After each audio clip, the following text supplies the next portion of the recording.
Okay guys, so let's talk about astrological research. Okay, how does a person do astrological research? Now, you cannot do astrological research on just yourself or your own chart.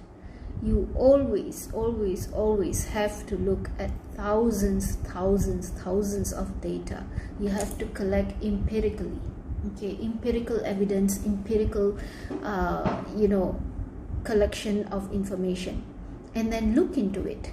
So if you want to understand the design of the chart or the design of astrology, why certain planets, why you have Venus in another place, why somebody has Venus in Cancer, somebody has Venus in Capricorn, and so many things, why somebody has Ketu in Virgo, somebody has Ketu in Pisces, why is that happening, and how does it create a difference in brain and behavior? For example, I mean, what is astrology, what is psychology?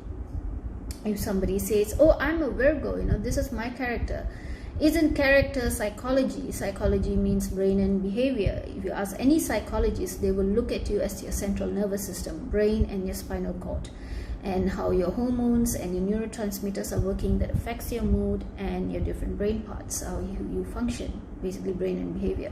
So if you want to also see, if you want to have the best of astrology and the best of psychology, you have to look into both of them, and you need to be able to understand both and fundamentally know that they are brain and behavior.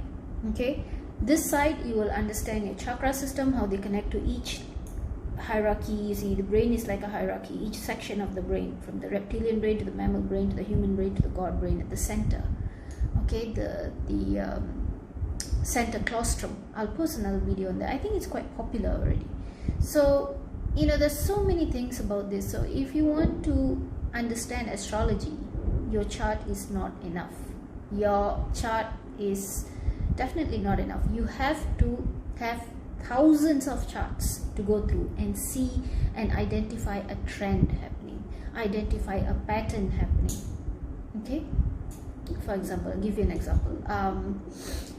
If there's a bunch of people who have Ketu in Libra, particularly Shwati, and then Vishaka, and then Chitra, study these people, take their horoscope, get to know them, take about 100, 200, 500 people of different age group, interview them, talk to them, observe their life. There would be a pattern.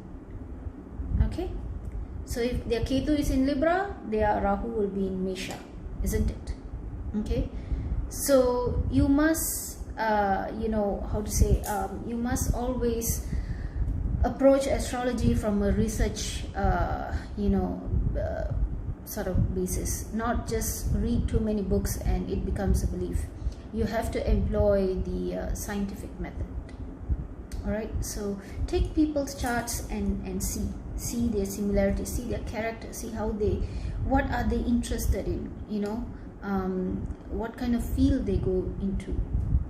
All right, so if somebody has Ketu in Libra, that means Venus becomes their karmic planet. Venus, and then there are 3 nakshatras there, whether Vishaka, Shwati, or Mars, Chitra.